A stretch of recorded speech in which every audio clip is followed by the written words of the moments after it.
My name is Belinda Wagner, and I've been involved in working with association business since 1993. Was involved in the livestock industry before that and knew many Angus personalities before as well. Most recently now working with our junior program and our Canadian Angus Foundation, and I guess recently is probably not the right words. I mean, it's been over 20 years, and I certainly enjoy working with our youth and seeing them grow into great people as well as great breeders. And it's amazing sitting here thinking of how the years have rolled by. When I first got involved in Angus through Mabel, we bought 5 heifers from her back in 1981 and kept them out at her place. So I had a bit of an interest in the breed. It became a little bit more serious in late 94 when the board of directors hired me to be the general manager. 2 years later, they gave me a new title of Chief Executive Officer, and I did that through till 2011, at which time I retired and went to work for the Canadian Beef Breeds Council for a year. And now I'm completely retired, just sitting back and doing nothing. And I'm Mabel Hamilton, and I was on the board of the Canadian Angus Association. I was a president, and I served for several years on that board, and we have been in the purebred Angus business for over 40 years. And when Doug bought his from us, I think some of the local people told him that that was a crazy thing to do because Angus weren't worth anything, and how times have changed. Actually, I'd forgotten that. It was Jack Danes, the local auction mart, said, "You're absolutely stupid to buy those black things. We discount them." How things have changed. And because Doug couldn't identify his own, we put pink tags in his. So I met Doug in probably 1977. 1977. Yeah. I met Doug. I was applying for a job as a school teacher at John Wilson School in Innisfail, Alberta, and I was already teaching, so I had to have a Saturday interview. And I drove up to the school, and there's these 2 guys out mowing the lawn, and they had a cut-offs on, and I thought, oh, janitor's working on Saturday. Anyway, one of them was Doug, and he hired me. And from there, it's been a lot of years of being friends through his various changes of careers.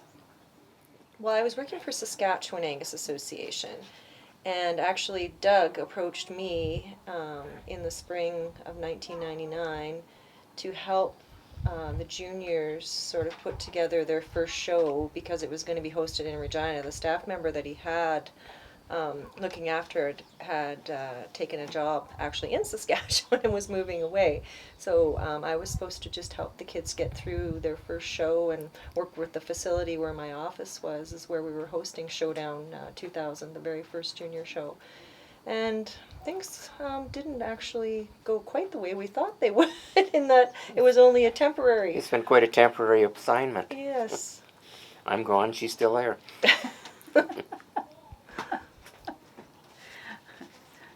Actually, that first junior show, the summer before that, was when we started talking about the foundation and or the junior foundation. Because there was some of us that were at. Actually, that was 2 summers before. That was in BC. Yeah. And we started talking about how we could have a Canadian junior. So Actually, you were sitting on that board too for quite a while. Yeah. Yeah. It's funny when you start thinking about things and how they've changed and how they've not changed and how we evolve and how an idea has developed into a really good idea. Yeah, for sure. When I got on the board, the association was in Regina, and the first meeting I went to, the finances were in such bad way that we all paid our own hotel and our own expenses. And when we discovered that perhaps the current manager hadn't been particularly upfront with the board, we discovered that we were in really bad financial situation. So moving forward, we decided we had to get a new manager, and we had to start sorting the books out and figuring out how we could move forward. And one of the first things that we did was look for a new manager, so we hired Doug.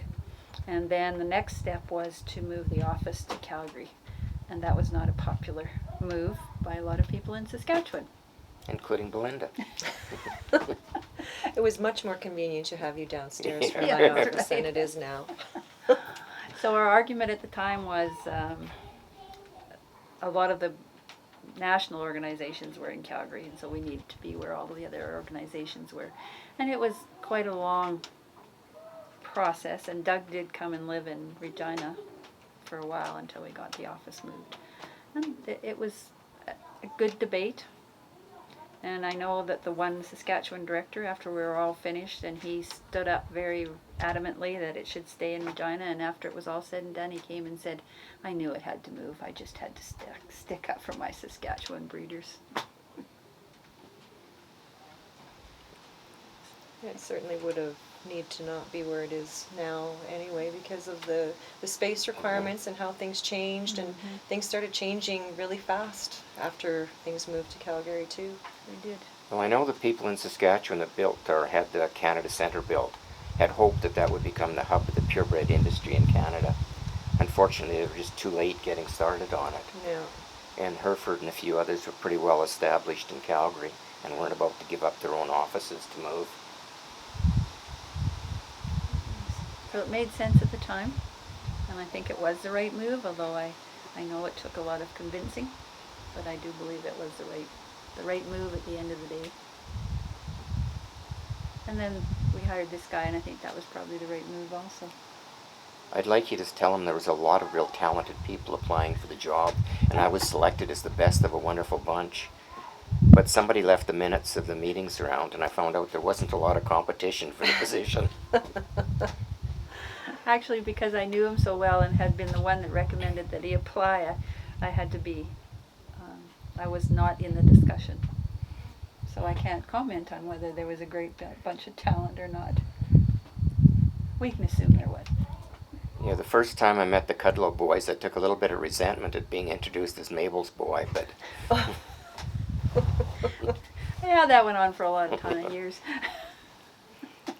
But after they both finished their presidencies, they were both very happy to have worked with me, so... There you go. I think we got beyond that. You got beyond that. Yes. But Doug had several other careers before that. One was a political career. I don't think he ever realized how political that the cattle business was until he... I made a joke several times in speeches that even though I spent my entire adult life in politics, I knew nothing about politics till I got involved in the purebred beef industry. And that is for sure. Mabel forgot two things about when they hired me.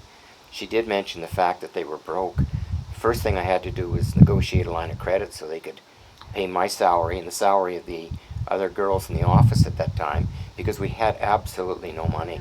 The directors were not paid per diems, they paid their own expenses. Things are pretty grim. We were at that time, fourth largest breed association in Canada. We had 15% of the total registrations. Hereford was number 1, Simmental was number 2, and Charolais was number 3, and we were a very poor number 4th. And the challenge they gave me was to find a way to get us into number 1. And the other challenge was to bring our registry in-house. For the first 90 years of the association, the registrations were all done through Canadian Livestock Records in Ottawa. And they did a fantastic job of keeping records, and one should never knock them for it because they were meticulous, but they were slow. And any money being made from registrations was being made by Canadian National Livestock Records and not the association. So by bringing the registry in-house, we were able to turn the finances around. Absolutely, and those were back in the days when we each had one little card for each animal, and you had to fill it in very carefully by hand, and if you made one little mistake, they'd send it back to you with a red mark on it. It was wrong. You had to redo it. It was very cumbersome. Things have changed. No kidding. So then tell them about when you started moving to Calgary. The challenge to decide where you were going to go. Oh, it was tough. Like trying to pick an office was difficult. And we were looking all over the city. We couldn't afford to buy our own, so we were going to have to rent space. And we eventually lucked out and got an office in the same building as the Canadian Cattlemen's Association, the Beef Information Centre, and the Alberta Beef Producers. And there was, So I just lucked out because that gave me some fantastic industry contacts right off the bat. And it was just a great way to get introduced to the industry by coming in and being there.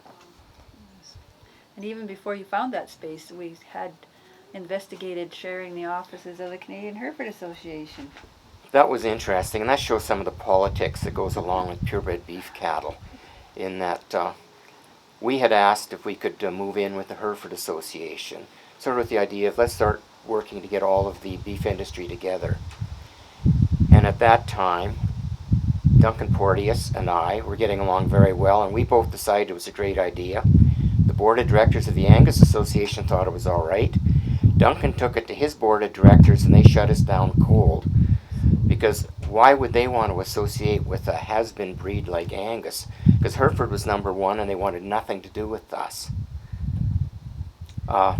6 years later, when we were looking to build our own office, we went back and talked to the Hereford people. Duncan and I did. And he said, well, maybe they could expand their office, so we should get together. And we still thought it was a great idea. The Hereford board even came to the Angus board and said, we would like you to move in with us and we'll expand the office. The Angus board said, why should we move in with Hereford? We're number one. So our idea of getting the breed associations together just hasn't worked.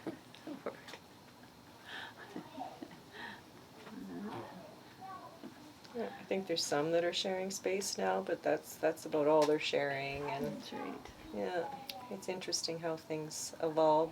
It's really too bad when we built a new office that we couldn't have got more of the industry to come with us. And I think that was part of the That was the part of the idea. dream at the Yeah, time, but but it just never came to didn't. fruition. Well, and now the breeds are struggling, so it's too bad that they didn't combine their resources and No. it made it easier for all of them. Hindsight's wonderful. The number one priority, of course, was getting the finances in order. Number two was bringing the registry in-house. Right. And we had, well, actually, before I was hired, I went to the annual meeting, I should say at my own expense too, in the Maritimes, just to see what this association was all about. And they had already started exploring different groups that could offer registry services. And I went into the room where some of the people were making presentations, and one of the directors kicked me out because why would I want to be interested in that? I never did forgive him for it, but we won't mention his name here either now. But actually, once I was hired, we still hadn't contracted anybody. So within 2 months of being in the office, the board had made a decision they would give priority to a ABRI in Australia, and we invited the general manager of that over here. And one of the first meetings with an industry contact I had was with Arthur Rickards of ABRI, and we signed the contract that they would set up the registry for us, and we would run it out of the office.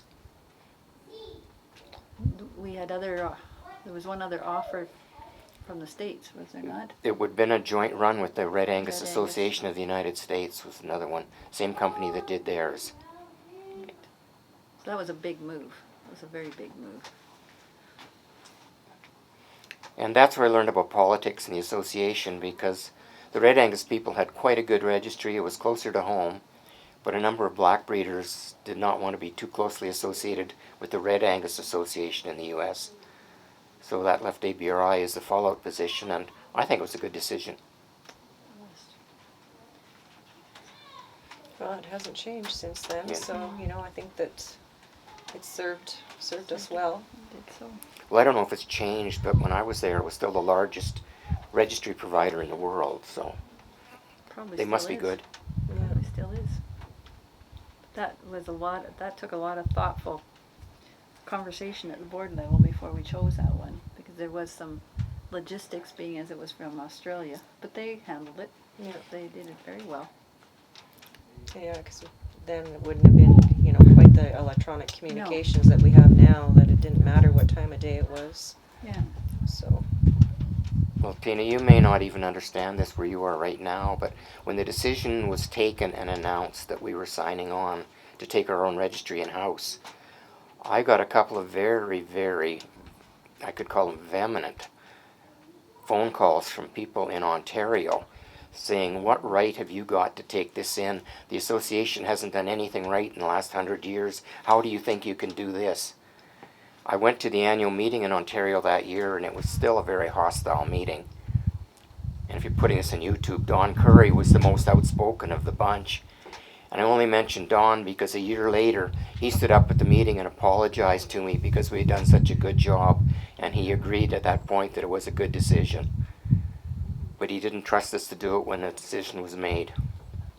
Well, huge undertaking, like Yeah. you said, right? I mean, And it was out of the box thinking, because Yeah. everybody had used the Canadian Livestock. livestock records, so it's very much out of the box. Well, and especially Don and some of the ones in Ontario that had sat on the board of Canadian National That's right. Livestock Records and knew how meticulous they were. They were meticulous, but they were slow. I should remember her name or too. didn't Betty look after this stuff? Betty. Betty Fody? Betty Fody was That's her right. name. And she had a really nice red pencil. With the red pencil, and if you made a mistake when you sent it, she packaged it up and sent it back to you along with a $5 fee for resubmitting. Whereas one of the things that we started to do immediately was a little bit of member service, where the people in the registry would phone the breeder and get the correction and put it in. But we lost a lot of extra $5 that we could have got by sending it back to people. Well, that had actually been spelled out a few years earlier than that. Bob McAfee, during his first term on the board, and I understand that was when Bill Jackson was president, put a motion through requiring the association to form a junior association. And nothing had happened to that until we were there. At the same time, they passed the articles for the foundation. And the foundation was to do two things. Three things, I guess. One thing was to do some research. Another was to start a junior association. And finally, what you're doing is set the archives up. And that was still all in place when I was hired, but nothing had been done on any of it. There was a loose group that called themselves the Foundation Board that met in conjunction with the annual meeting every year, but they had done nothing. But they started with a heifer giveaway every year. They would get somebody to donate a heifer and donate it to one of the juniors. And they kept that going for 5 or 6 years at least. There was quite a few that were done. It was a big ask of people, and it was a great program when they had it going, just to have something, because of course funding was a big issue, Those were the days when Angus breeders still weren't making a lot of money Yeah, that's either. right. We were discounted in the marketplace, and For sure, we were.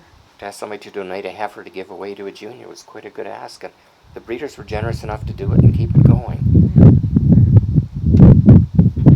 And we mentioned earlier that it was very difficult to run fundraising because the opportunity for the foundation to fundraise would come at the annual meeting, but the provincial associations that ran the annual meeting looked on that as their chance to raise some money too, and they begrudged the National Association horning in on what had traditionally been their way of raising money.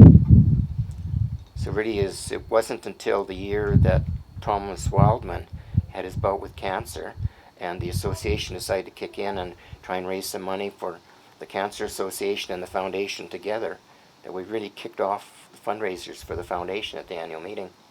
Yeah, and prior to that, there was some donations, but we also had the big donation at the forum where we sold those 2 heifers from Sioux Line and Sandy Bar Ranch so that money definitely It helped started it, build the bank account, and it got put away that we could could look at doing some development without having to continually look to breeders. To breeders. Yeah.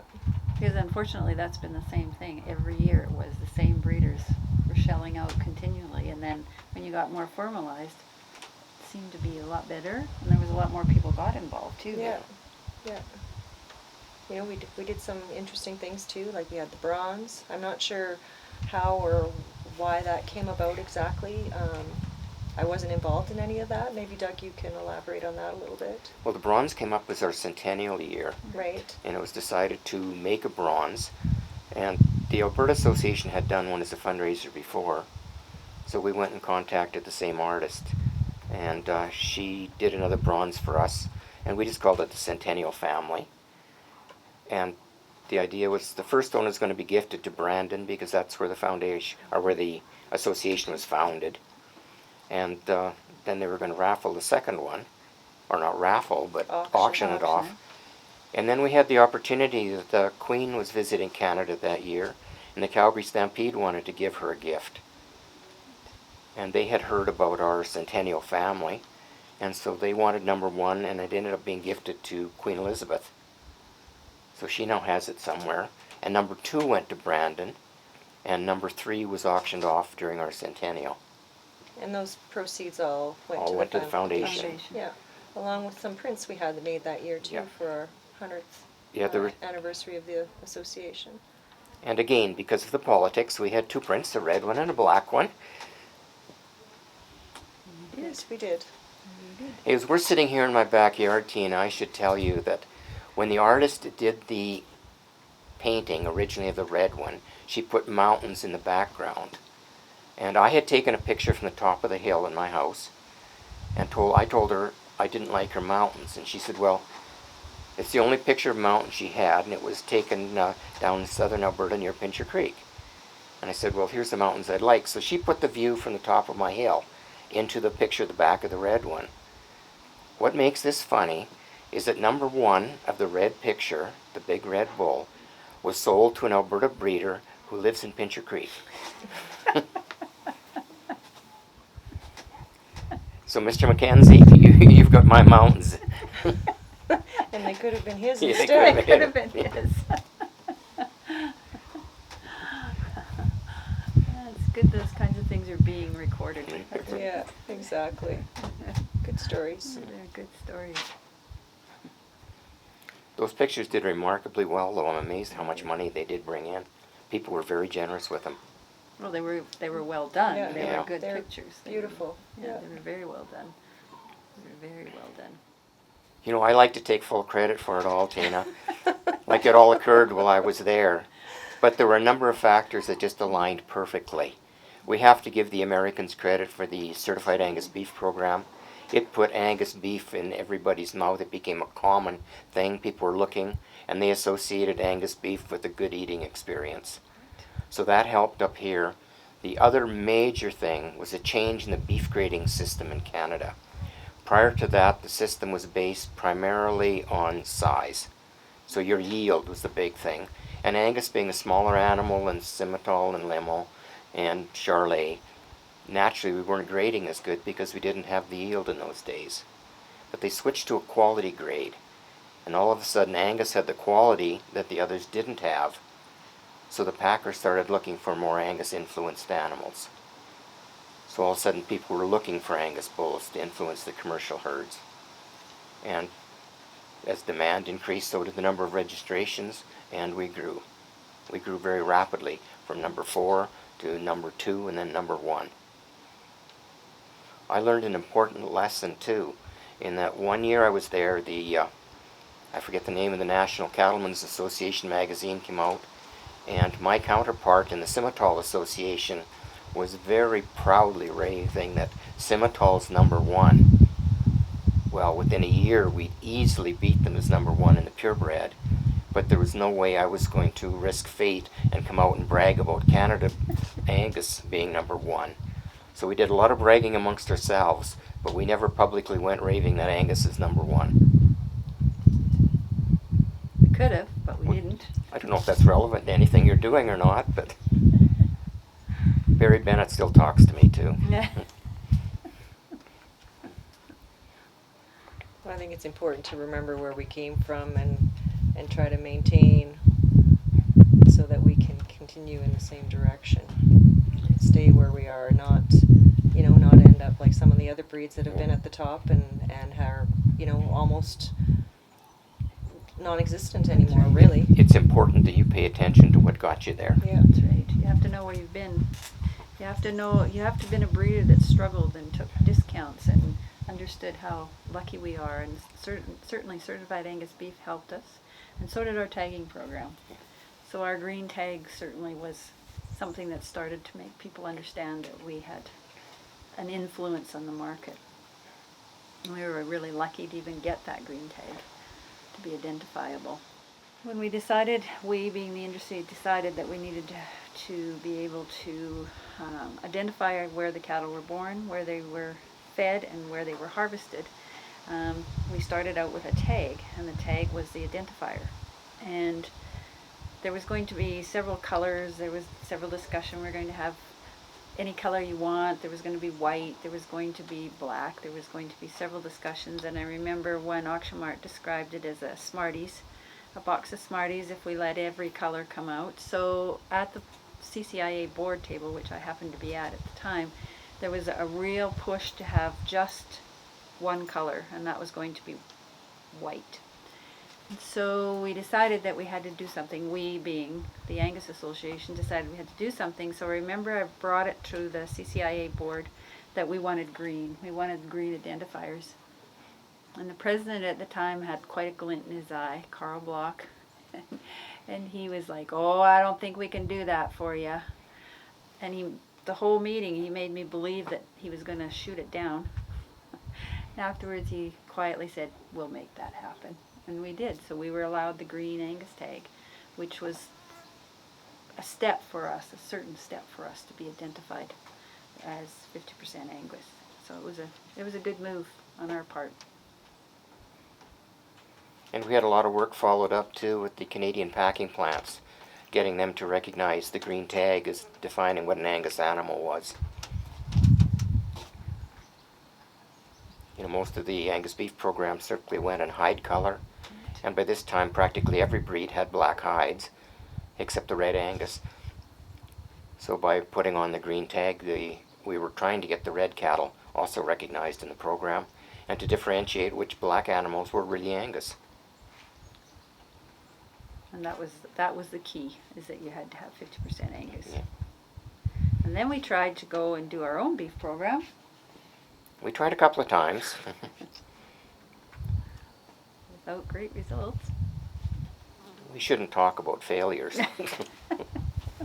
Yeah, but it's good to know that we did try, and we were overpowered. Yeah, we tried to come up with a Canadian Angus beef program, and we'd even made application for it. And ironically, for reasons I don't understand, the American Angus Association took issue with Canadian Angus beef because they felt that people would shorten it to CAB, which was their trademark name for their beef program. And it was rather unfortunate that the American Angus Association at the time, I'd had an excellent working relationship with Dick Spader, who was just a fantastic manager, and Dick had died about the same time this came about, and the people that followed him and his board of directors just were not going to listen to us at all, and they launched quite a large lawsuit against us, sort of a cease and desist order. And so the president at the time made the decision that we were backing out, so we backed away from our Canadian Angus beef program. And we still have to give full credit, though, to Certified Angus Beef for what they've done for the word Angus, even though we couldn't move forward with the plan we had. Yeah, and there's the people eating it in the restaurants and buying it at the stores have no idea. No. They just see Angus and they think that it's the quality that they want to be having on their plate. Well, too, and Certified Angus is also contracted with all the major packing plants in Canada. Right. So they are processing, Canadian Angus beef. It's just that the Canadian Association is not getting the 5 cents a pound they are. That's right. But it still, in the long term, helps all of us. Yeah, the idea is supposed to be to help the breeders, not the association. So That's right. most of the challenges I'd associate with names, and I don't want to denigrate anybody, so I'm not going to comment on that. Probably the biggest thing that I felt on my time on the board was the color issue, the red and the black. red and the black, and it's still fairly ongoing. I mean, we all should just say we're Angus breeders, not, oh, I have red Angus or I have black Angus. And unfortunately, that's a really steep hill to get over because it seems to still exist. Yeah, You're- with certain people for sure. It You know, is. to a large extent, I think not as much as it used to be, Right. but It's definitely still there. It is still Yeah. there. You know, right, and it used to be right down to the, if you did advertising and it didn't have an equal amount of both colors, it was an issue, and Oh, I'd forgotten that. We used to have people that would count the number of pictures in the magazine, red versus black, and you get phone calls. Hopefully we're beyond that I now. hope so. I hope so. You know, you talk about other things that came up. We've talked about Belinda's program and the difficulty we had funding it to start with. It's now doing extremely well, so it's overcome that. That's a real plus.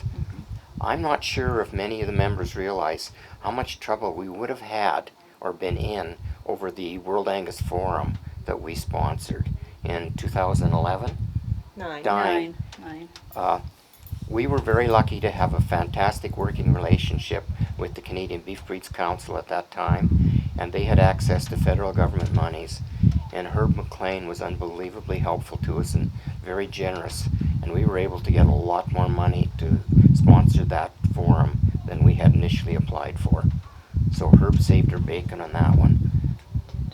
Or I guess I should say the federal government saved their Yeah, bacon. right. We got a fair amount of money, and the forum ended up not costing us very much at all. And it was a huge undertaking and a very successful Oh, it was, event for Canada. I mean, hosting that and having the world see us in that venue and with all the things that we were able to do was really fabulous. unbelievable. We have a Scottish friend who came and he was stopped at the customs, and he said he was going to a show, a cattle show at Spruce Meadows. And the custom guy said, they have no cattle at Spruce Meadows. That can't be what you're doing.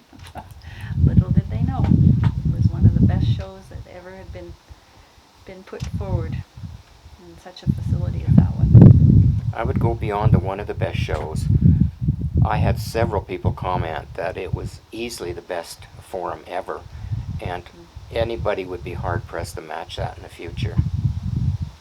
Facilities were phenomenal. The facilities were phenomenal, the people were great, the volunteers from right across Canada that helped put it together for us were just great. And Lots of people, lots of cattle. lots of cattle. And the people at Spruce Meadows couldn't have done more for us if they tried. They were very, very accommodating, considering that they'd never had cattle there before. And it spooked some of their horses, but Mm. it's great. Well, we actually did the run-up the year before, We remember? did. Yeah. So we actually had the annual meeting there that year Yeah, we in did. 2008. And the Alberta Association Had hosted their a gold show. show, and we had Showdown there as well. That's right. Yeah. Yeah, hats off to Doug Reed. He really pushed us to do that one and have it there the year before. Yeah, No, I think Doug deserves a lot of the credit for pulling that together. he did. Yeah, there was a great committee that worked on the bid and putting everything. And the bid was that was quite a deal to put that bid in for that. There was a lot of skeptics. How could you possibly have it at a horse facility? Actually, when we had that show the year before, and then we had at Spruce Meadows we had booths there just to kind of promote the Angus. And Quinn and I were there one day in the booth, and we had a cow-calf pair there, and when everything shut down, we were leading the cow and calf out. Quinn had the calf and I had the cow, and we were going to where the stock trailer was, and these people came, these show jumpers came on the little route that we were on, and this one horse bucked this guy off. And Quinn is thinking, what should we do? I said, just keep walking. We don't want to admit that we caused this wreck. It was actually probably the best event that ever joined all the breeders together that in my memory, that we've ever done. Everybody came together, and like Doug mentioned, the committee and the subcommittees and the subcommittees, they did a tremendous job. And I think wasn't it not the first forum that actually implemented some sort of youth program It as was. well? So, that was. That's pretty significant, Yeah, actually. it Very is. significant. I mean, it wasn't. It wasn't the challenge type things that they're doing now, but it was a separate Show. show. They had their own show. Separate event for the juniors to. It was. And we of course had juniors or young breeders organizing that too, which was also important, I think, at that time. It was. And you know, with anything that big, there were glitches, but I think most of the glitches were known only to the committee members, and I don't think any of our visitors or general public was aware of them at all.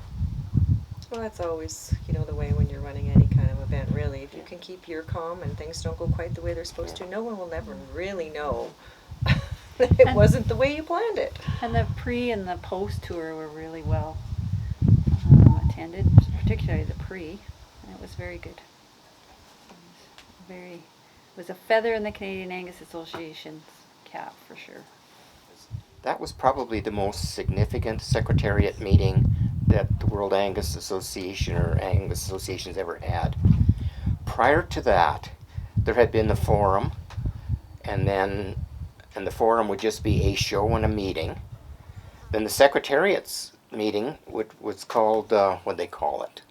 The technical meeting Yeah. would be made up of the geneticist from the office, the president, and the general manager or CEO, whatever they happen to call them. The 3 people from each association would get together, have a 1 or 2 day meeting, and then go their own way.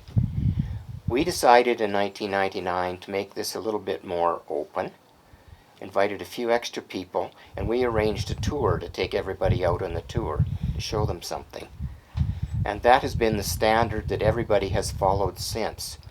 Small associations and small countries that couldn't afford to host a World Forum could have a Secretariat meeting with a smaller group. And actually with the other Secretariat get-togethers, Canadian breeders have been outstanding with their level of support. There's been more Canadians going most of them than any other country, I think. But 1999 is what really started the Secretariat meeting off as a mini forum rather than just a technical meeting. We also took that group to Bashaw to that heifer show, and it snowed. Yeah. And we were at the Stampede for the Angus show, and it was at least 30 above. Yeah. Right. So they Like went 3 or from- 4 days prior. So They yes, went they from- got to see the extreme weather conditions that we get to deal with here in Canada. They sure did. Yeah. That's also the meeting that the Irish and the... That was almost funny. No, it wasn't, because I was the chair. Mabel was chairing when the Irish and the Scottish delegation got into a real fight because they were hosting the next World Angus Forum. And the Aberdeen Angus Cattle Society was doing it all in Scotland. And the Irish were mad that there wasn't an Irish contingent, and they were having their fight on the floor of Mabel's meeting.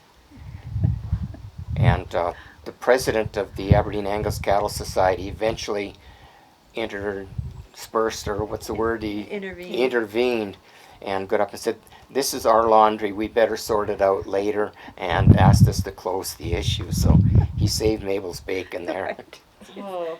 And they were adamant they were going to have a scrap right there and then, because they thought they had the support of the rest of the meeting. Yeah. That was also a meeting where most of the group were on side, and there was one association, remember, that was totally offside to everybody else? The Americans? Oh, The American Angus Association? It was an interesting meeting. yeah, one of the objectives of the technical meeting when it first started was to get a common genetic evaluation for all Angus animals in the world. And everybody agreed that that would be an advantage and a good thing. And so at every meeting it came up. At every meeting they decided it was good. And every meeting the Americans said our way or no way.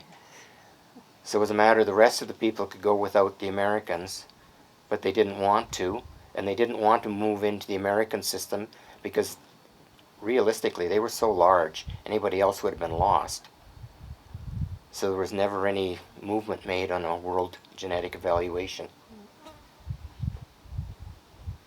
And having said that, the Canadian Angus Association has had several really good relationships with the American Angus Association. It's had its moments, and it's had its very good moments, and I'm not sure that that's... We've had a lot more good moments than bad We moments. have, so... The only bad one I can think of is the fight over the Angus beef program, because we have cooperated in a lot of different ventures. Absolutely.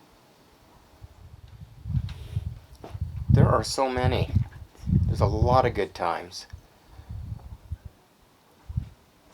I remember the board meeting that you informed us that we were over 50%. That was a very good time. That we'd finally become number one and substantially number one. That was a pretty good highlight. So you mean 50% of all the purebred cattle Right. registered in Mhm. Canada? We're Right. Angus. Yeah. That was very significant. Well, we were very privileged to develop quite a good relationship with the Queen Mother. And a lot of the credit for this I give to Martin Leslie, who was her factor, but he was also president of the Aberdeen Angus Cattle Society. And I hadn't put him and her together till I was at the World Angus Forum in Australia. And they had a photographer that had taken a picture of Martin and I one evening, and they had it up the next day, and I saw it the next day, and they were selling them for $5 a piece, so I bought it thinking I should have it and bring it home. And a little later, the photographer came after me in quite a panic and said that the Queen Mother's person wants that picture. And I said, what? And he said, Mr. Leslie is the factor for the Queen Mother, and he wants the picture because she wants to know what the new Canadian chap looks like. So I laughed and gave Martin the picture that we had. And I think that's helped open a few doors for us when we went to see her. And in I think it was 99, Bob McAfee was president of the association, and he asked the board if he could take me over with him for a while, because he was going on a personal vacation and thought it would be a good gesture to go and visit some of the herds in Scotland that had had Canadian Angus genetics in their herd, just as a way of recognizing and thanking them and encouraging them to come back. The board thought it was a good idea, so we went, and I arranged a meeting with my counterpart with the Cattle Society, and we went, and they had arranged 9 different breeders for us to visit, and they set up a schedule, and I made the offhanded joke that you should really call the Queen Mother and tell her we're in town because she'll want to see us. And they said, Doug, nobody sees the Queen Mother's herd. This just doesn't happen. I said, well, you better call and tell her we're in town anyway, as a throwaway joke. That's my sense of humor. Then anyway, Bob and Kathy and I went off and started visiting people. Got back to her hotel that night, and there was a note to the effect that Her Majesty the Queen Mother is pleased that we're interested in her cattle, and could we come Monday next, and would we stay for tea? So all of a sudden, Bob earned the lifelong animosity of his wife, who was another Scot, because he was having tea with the Queen Mother, and she stayed home to look after Bob's mother in Canada. But we had just an excellent visit, and I've told a lot of stories about it, and I've had a lot of free lunches from people telling the story, but it was just like having tea with your grandmother. She was just that friendly and that welcoming. And based on that, when I came back, I suggested to the board that we should consider giving her a Canadian bred heifer for her 100th birthday. And I offered one of mine. I had 5, I think, at the time. And they said there's absolutely no way it was going to be one of mine. And then they had an argument, how they pick it, and decided on a lottery system. That any Canadian that wanted to donate the heifer to the Queen Mother would pay $150 nomination fee. The money would be used to ship the heifer over.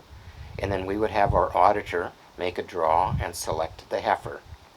Mr. Bob Prestich was selected as a judge to make sure the heifer was of suitable quality to give. Well, we went through and got a significant number of nominations, and Leo Britsky's name came, and it happened to be a heifer that had been bred at Belvin Angus.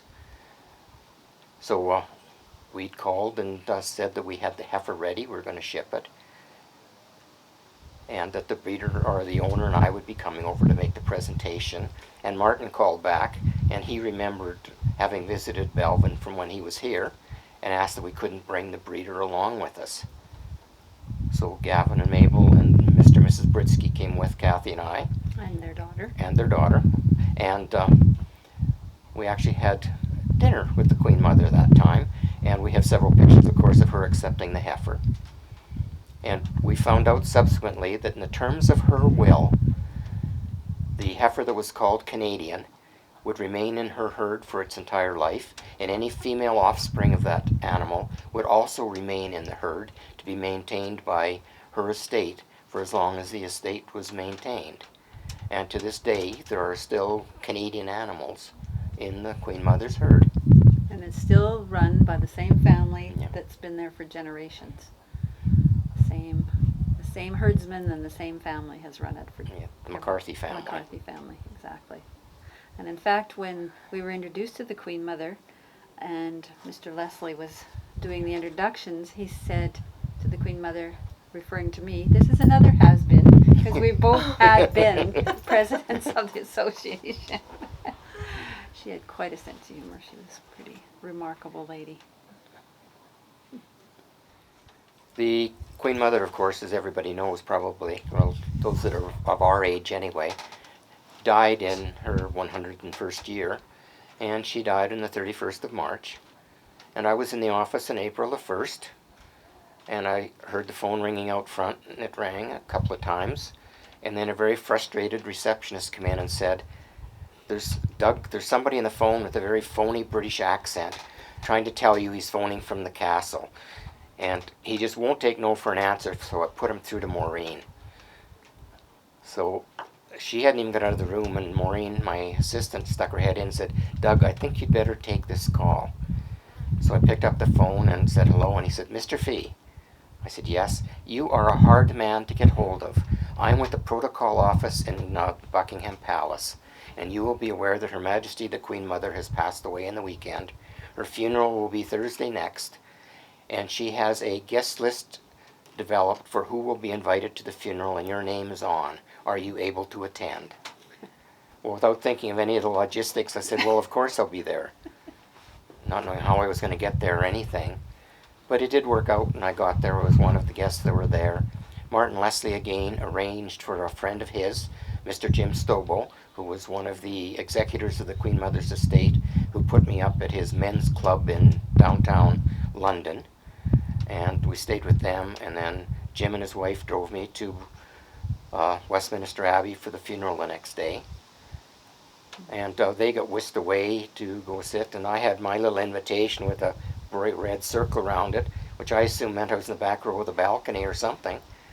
But I got this fellow in the Beefeater outfit, just stood at attention, said, "Come with me, please, sir." And right down front row, center, 3 rows from the front of the church. And I was sitting close enough that Charles almost stepped on my foot when he came by. I could make eye contact with the Queen when she came by. Maggie Thatcher and Edward Heath were sitting right across the aisle from me, 2 former Prime Ministers of the UK. And why a country boy from Canada was treated that good, she must have really loved her cattle. Very much an honor. That was absolutely, that's got to be a highlight, to be invited to something like that. The protocol, you said, was amazing, right? Absolutely amazing. And they had little floral arrangements all over the city. And I went over to Kensington Palace where she lived, and I had taken one of Canada's, our little black ceramic heifers. I stuck a Canadian flag beside it and knelt down and put it in all the flowers. And 2 old guys came by and said, "Good for you, Gov. She sure loved her cows, didn't she?" So they didn't make the Association of Canada just that we put the cow there. Absolutely. You also, just to veer off a bit, were given very good seating or whatever at Dick Spader's funeral when you went to the American Angus I sat with all the past presidents. You did. They were very, very... But Tina, you also asked about other connections with the royal family, and there's been one other since then. And we tried to get Prince Charles to come to the World Angus Forum, and he didn't come, but said that he would try and attend an Angus function when he came next.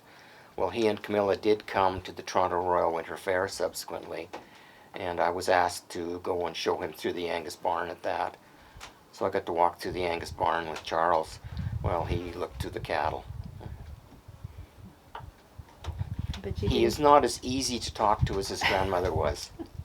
And he probably didn't have as good an eye for cattle as his grandmother No, he did either. didn't.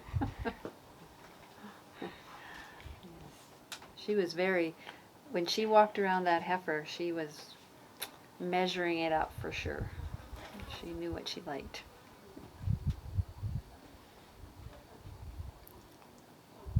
Do you want to run one other thing? Is that the Queen Mother's memory. the first time we were there, when Bob and I were there, we went through the cattle with Mr. McCarthy, and then we went in for tea with her. And in the small talk, she talked a lot about her visits to Canada. And then she said, I have 3 Canadian animals in my herd. Did you see them? And I said, yes, the McCarthys pointed them out to me. And she said, well, I have met all of the breeders, and I'd like to know if they're still busy. One of them had a young lad, and it's the first time I saw somebody so small leading one. Do you happen to know the Goodrich family? And I said, yes, they lived a few miles from where I was raised, and she's a past president of our association. She said, oh, good. She said, the other one, there were 2 boys. What was their name? Bolduc. Did you know them? I said, well, they've both been presidents of our association, too. And she said, well, the other one came from a fellow that was actually Scott. Did you know anybody called Hart? And I said, he's another person that lives not that far from me, and I know Owen quite well. But I am just frankly amazed that she remembered 3 names from that far behind, because there's nobody there that could have briefed her before she came. So she knew her cattle and she knew the people. Amazing woman. Absolutely she was. And I've never told that story to Goodrich's because I haven't run into Laurie. Oh. Probably my highlights, obviously being on the board and being the president of the association was definitely a highlight. And going to meet the Queen Mother obviously was another one. And on a personal side, just to see how the Angus breed has grown and being accepted for the maternal breed that it is. And further to that, I'm hoping that we don't ever get not understanding that we can fall from the top as well. We need to be very careful that we don't get complacent and understand that there's a place for every breed, but our breed has some significant contributions both for the consumer, etc. And probably the other highlight for me is to have Colton and Quinn and Brendan also involved in this breed that has consumed 40-some years of my life and Gavin's life. So those would be the standouts. Okay, well, I'm not sure what I could say as a highlight. I guess I'm like to think we're still building my highlights in the breed because, every year I think that, the juniors that I work with or the kids that you meet and see how they develop and grow, you're not going to find the same type of dedication and wanting to learn and wanting to go further in the breed and the association, and they just keep coming. And I've seen now parents in the program have kids that are coming up through the program, and that to me is also really rewarding because it's great to see those young breeders that we had at the start of developing this and actually building the association. They're still involved obviously, and their kids are involved and really interested and keen in becoming cattle breeders themselves. So I guess another highlight for me too is how we've seen the growth in the foundation and all the things that we've been able to do with the support of our breeders, and that getting our youth all the opportunities for education and travel and of course building these archives, doing the history book that we were able to put together last year. Really very rewarding, I guess, and working with kids is, there's challenges, that's for sure, but it's also great to see them continuing on in the breed or doing well in whatever path they choose for careers, and being advocates for us as an industry still. So Belinda's being very modest. She has mentored a lot of young people in this breed. A lot of people that have looked up to her and she's helped them deliver and develop some really good skills. And that's all thanks to her. Well, I wouldn't say all thanks to me. Definitely like working with kids, and of course organizing things, and that's definitely my A brain, making sure I'm always trying to be one step ahead, and that can be a problem sometimes with these kids, but that's okay. We get through it, and yeah. Belinda's like a duck. The top is just fine, and the bottom is just swimming like crazy. So what's the Robbie story? Well, this goes back to the start of the archives. And when we were originally starting the archives, and then naturally we did that because that was part of the rationale for forming the foundation in the first place. And we had had some donations, like what's Malcolm's last name from Ontario? Bailey. Bailey. Malcolm Bailey had donated a bunch of his trophies, or his family had, and we had all of them. And then one day I was sitting in the office in Calgary, and I got a phone call from Robbie Matthews' father. And he asked if we were going to be serious about starting an archives. And I said, yes, that's one of our main priorities. And he said, well, I've got every issue of every Angus magazine ever written.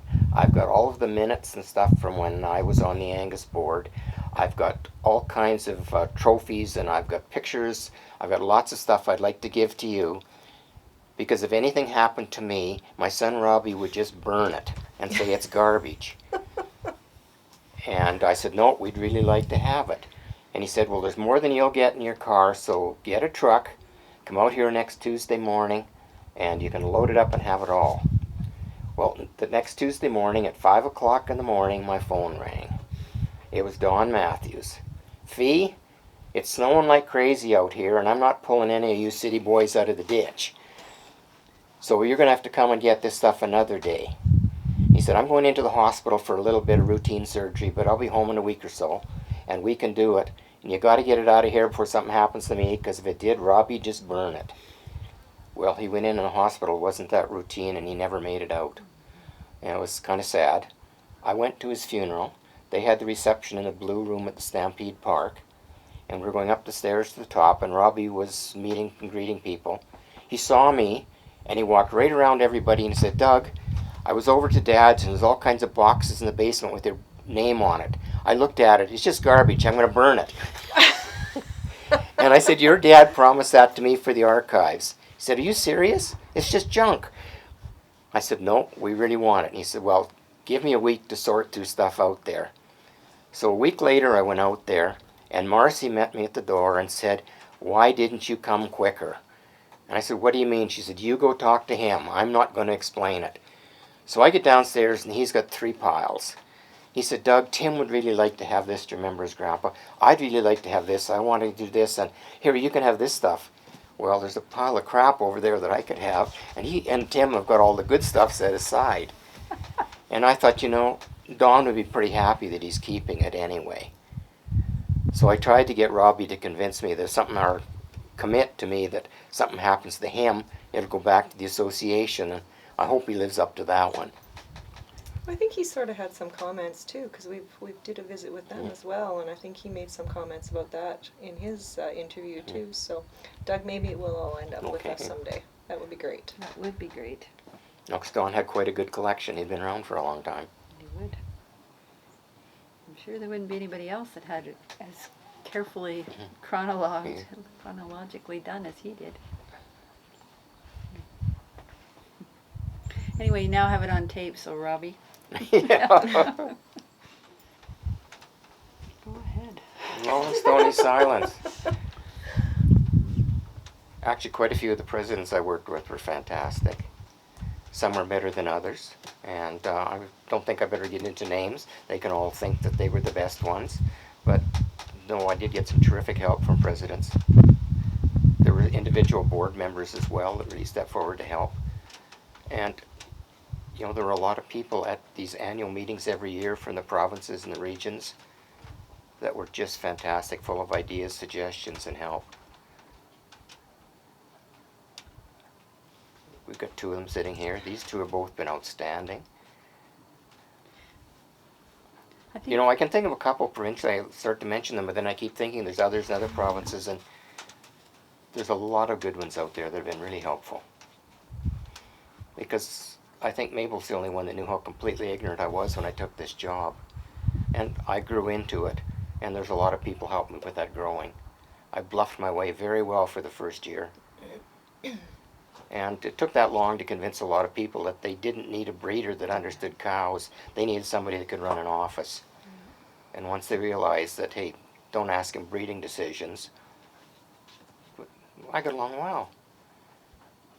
And that's exactly right. When we announced your employment, it was like, what does he know about cattle? And that was my comment every time. He doesn't need to know anything about cattle. He needs to get this business back on track, and that's what happened.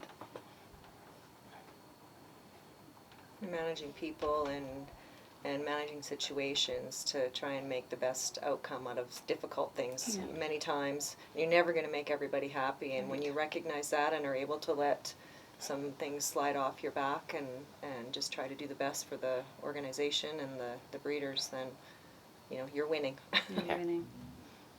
And I think for mentorship, that's maybe not the right term. It's just the number of people that you meet through this whole career that are, whether they're helpful in one way or the other, it's the people that have made the breed. Yeah, the cattle are great, but it's the people that have helped us all get to where we are. I would echo that very much so too, and I mean that's my focus. I mean, you don't want to ask me about cattle either. I mean, I know I definitely don't know near as much as I probably should after being involved for this many years, but I think my forte is definitely working with the people and trying to just keep our name out there and organize our events, and so that we look good to in all the things that we do and grow our program and our people to make good leaders out of them. I mean, lots of great people on boards, and even the ones that were challenging, as long as you're open to learning, you learn what not to do the next time, if nothing else. So, combining what they've said together, you asked about mentorship, but people you meet along the way that influence you are probably every bit as important as a mentor, an influencer. Like I mentioned, Dick Spader, an influence he had on me. I wouldn't call him a mentor by any means. He was more of a competitor, really, in the end. But I learned a fantastic amount from him. From my counterpart in Scotland, we spent a lot of time together. From some of the Scottish breeders I hung out with. The people in the World Angus Association in the U.S., just outstanding people, and I've learned something from all of them. And the whole end of the story is you never stop learning. Well, that, and I think the biggest reason why a lot of us continue to do this is because of the people. I mean, we're not doing it because we're thinking we're going to be rich at the end. We're doing it because it's a lifestyle, and it's part of our whole. It's your family too. It's your Angus family. I mean, when I say my kids, I don't mean my one child. I mean all my juniors. So, and the ones that aren't juniors anymore, I still call them my kids. Best piece of industry advice? I think it's not just this industry, it's every industry. And Belinda just touched on it. Be good to everybody you meet, and you can expect them to be good back to you. It's the people that make it. Pay attention to the people, and everything else is going to fall into line.